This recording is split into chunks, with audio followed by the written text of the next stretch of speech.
Welcome to the Reminders of Grace podcast.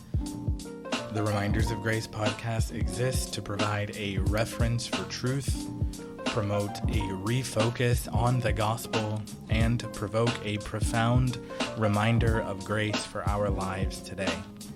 I am your host. My name is Derek, and I want to welcome you to the show. On this episode, we are looking to take a dive into what I would consider to be the most rewarding part of following Jesus on this earth.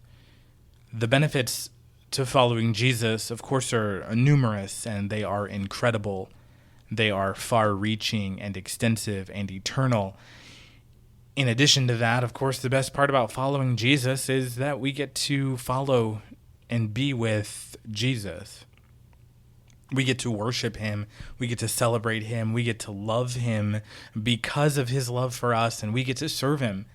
But so much of what I have just mentioned takes place within a specific context more directly. Now, worshiping Jesus and celebrating him and loving him and serving him is by no means just confined to this context alone, but it is one of the best places to engage in these things. What we are talking about today is the church. And what I would love to do over the next about 20 minutes is answer a trifecta of questions that need to be asked when talking about the church. But before we get started there, I want to remind us and establish for us that these are not questions of preference or bias. These are not questions that need to be asked based on what denomination you are or what non-essential nuance of the church that you attend or that you have had experience within holds. These are questions that need to be asked for every church. This is just intended to look at the church. And so here's how we'll phrase this. When it comes to the church, I need to consider the question, whose is it? Whose is it? There's a very old and trite saying that gained some notoriety during the infamous Hatfield-McCoy feud. The pig that then reignited that bloody feud 13 years later was the centerpiece of this issue. The saying was brought up that, quote, possession is 9/10 of the law. The concept there is that the person in possession of something is the presumed owner of it, unless someone can definitively prove otherwise. For perspective, if you were to leave your home in a real nice pair of shoes, you'll get looks. You may even get compliments. But few, if anyone, is asking you if they belong to you. The presumption is made that they are yours because you are in possession of them. People aren't asking if you borrowed them from a roommate or secretly took them from a sibling's closet. So our tendency is to lean into that, especially when it comes to the church. We have it. We're in it. We built it. We serve in it. We give money to it. It must be ours. But God has definitive proof that it's his. It's always been his. It always will be his. From its start to its end, it will always only exclusively have one creator, sustainer, empowerment, owner, and king, and it's Jesus. There will never be another one that can claim that title. So when that predisposition to lean into that false sense of ownership mentality comes up, we need to take a look at the testimony and we need to examine the proof. Jesus created and claims ownership of his church. In Matthew chapter 16 and verse number 18, Jesus says, in response to Peter's claim about who Jesus is, he says, upon this rock, upon myself, upon the truth of that statement, upon me being the Christ, the Son of the living God, upon this rock, I will build my church. Jesus did not leave the foundation to debate. Jesus did not leave the title up for grabs. He would be the foundation. He would be the edifice. And from start to finish, it would be his. Jesus left the empowering agent for the activity of the church. Both John in his testimony of Jesus and Luke in his testimony of the Acts of the Apostles tell of how Jesus left the Holy Spirit to empower his church and guide them in the truth. Jesus provided the payment for his church. His death purchased the church. It says of him that he purchased it with his own blood. He created it and owns it, but then he places that cosmic exclamation point on it when he dies for it, when his blood is shed for it. But also Jesus stands at the head of his church. In Colossians 1, verse 18, this is a letter that is written to churches in the region of Colossae, and he writes this letter and he tells them to not forget and to not lose sight of the fact that Jesus is the head of the church. And it emphasizes that he is the only one worthy of the worship, the fellowship, and the service of the church. And the overly repetitive point that I am unapologetically striving to get across is that the church is God's. Jesus is the sole proprietor, the only builder, the lone financier, and the unrivaled leader and king. It's his. When it comes to the church, I need to consider whose is it? When it comes to the church, I need to consider the question, what is it?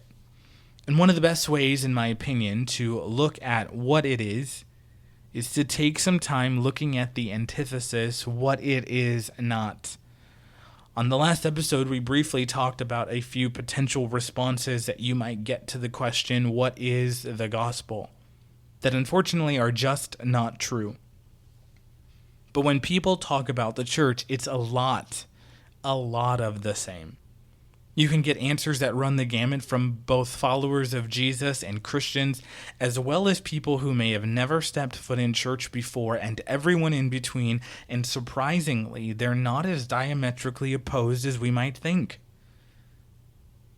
At the end of the day, they're all wrong, though.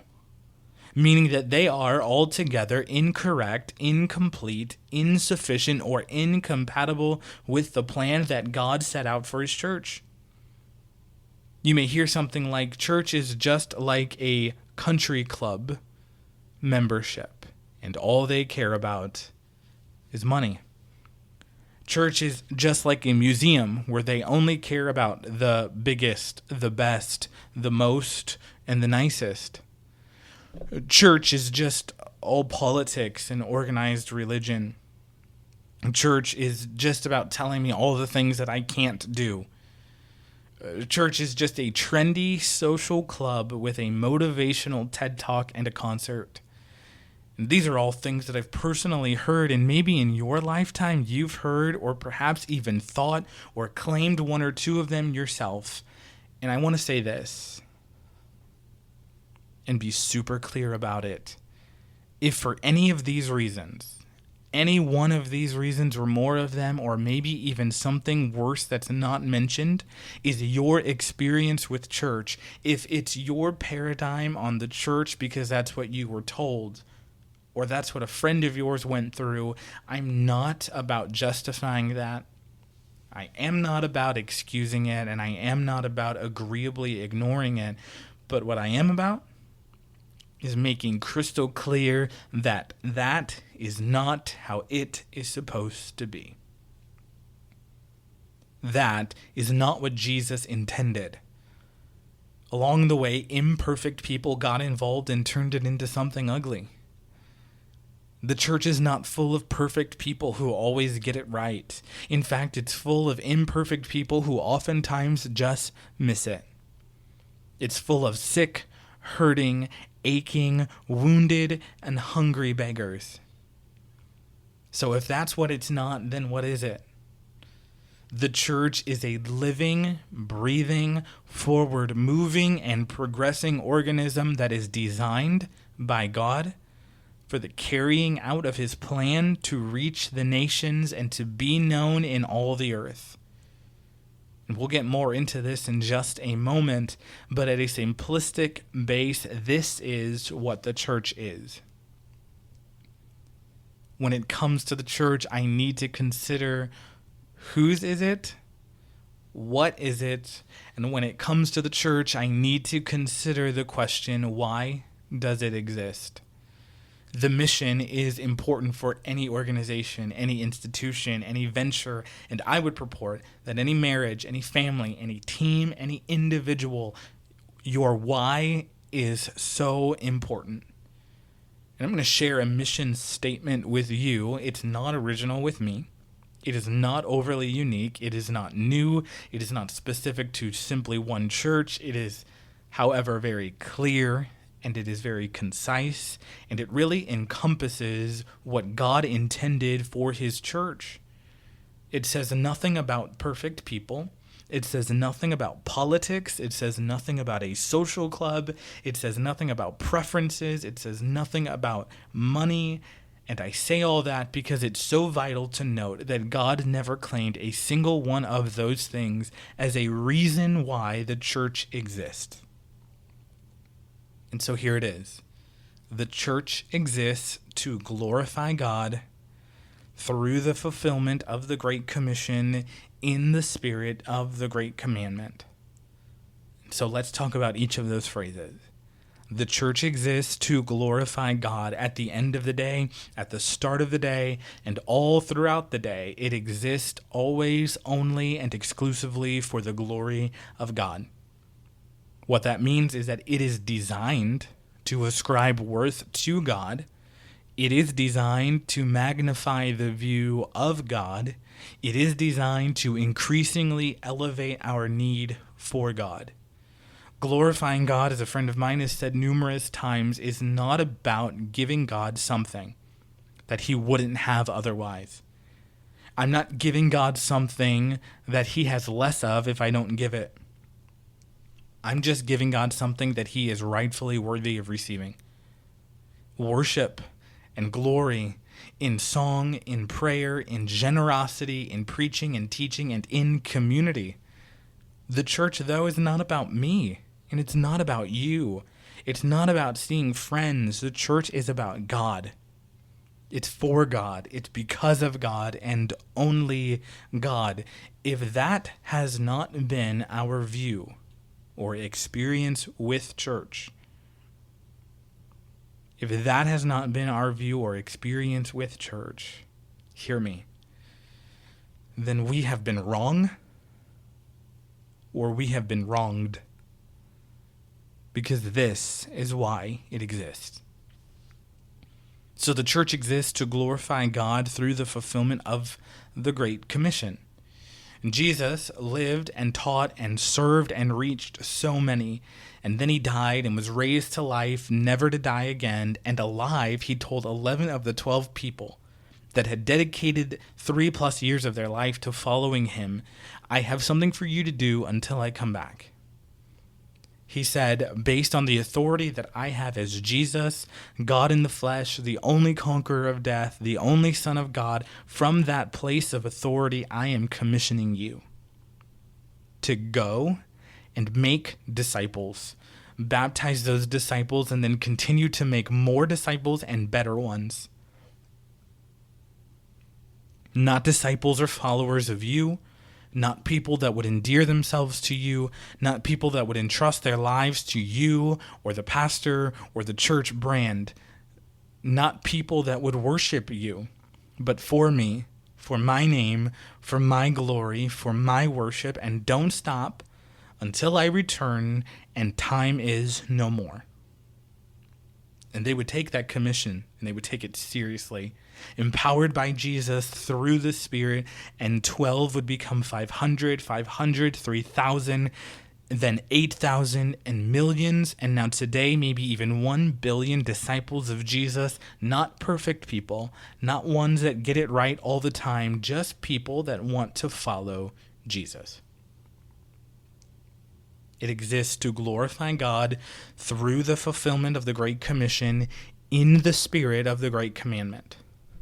A well-educated man approached Jesus one day and said, "Teacher, what is the greatest commandment?" And as a brief background, this wasn't a question seeking knowledge. It was one that was to be used to trick Jesus into saying something they didn't agree with, so that they could then hold him accountable for what he had said. Also, it's important to note two things. Greatest in this context means the most important, meaning what is the one commandment that we should obey above all of them?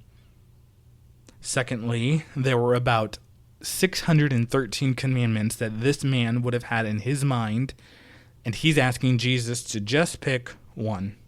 That's the most important. Jesus, in his infinite wisdom and his knowledge of the word that he wrote, says, love God with all of your heart, soul, mind, and strength. He says that's the first one. That's the greatest one. That's the one that you can't get wrong. That's the one that we can't miss. That's the one that we really need to make sure we've got down, because nothing comes before it and nothing takes its place. And in the very next breath, he then goes a step further and he says the second one, not that you asked or that you cared, but for good measure, he says, basically, the second one is like this: love your neighbor as you love yourself. So the great commandment is to love God and love others. And so in that spirit, with that attitude, from that mindset, he says, love God first, love him foremost. And then the presumption is made that is easy to miss unless we're looking for it. He says to love others as you love yourself. Not if you love yourself, not when you love yourself, not if you're accepting of yourself, not if you have chosen to live in what you would consider to be your truth. You already love yourself. It's not a secret. It's not a mystery. You and I already love ourselves, and we love ourselves way too much. And Jesus says, love others the same way. And so in that spirit, with that attitude, from that mindset, all of this together is why the church exists.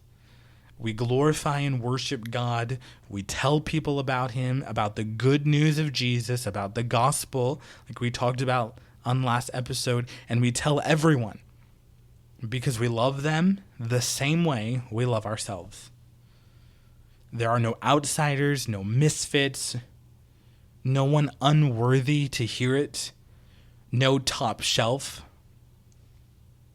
If you're a fan of Toy Story 2, you know what I'm talking about. We're just sick, hurting, aching, wounded, and hungry beggars. And we're just trying to tell other beggars where we found some medicine, some relief, some care, some love, and most of all, some bread. This is the church. Hear me here. If your church experience involves hurt, lies, judgment, betrayal, or even hypocrisy, if no one has told you, let me be the first to say sincerely, from the bottom of my heart, I am sorry. I'm so sorry. Because that's not how it's supposed to be. That's not what Jesus intended for his church. Maybe you've been listening and you grew up in church and you love it, and to be honest, you don't really even know a life without it. That's great. But don't forget whose it is, and don't forget why it exists. I want to connect with you. I'm serious about the title of this episode. Please tell me about your church. Why do you love your church? Why did you leave your church? I started this podcast so I could connect with people, and that's what I'm hoping to do. So thank you so much for listening today. If you enjoyed today's episode, tell me about it. You can connect with me at remindersofgracepodcast@gmail.com. That's reminders with an S of gracepodcast@gmail.com. Also, please do me a favor and be sure to leave a review and click on that subscribe button or follow button wherever you engage with the podcast to be certain that you never miss an episode. As you head into your week, as you navigate through your journey, as you face whatever you face, or as you seek to live on mission, be reminded of His grace and know that no matter what, it is always, every single time, greater.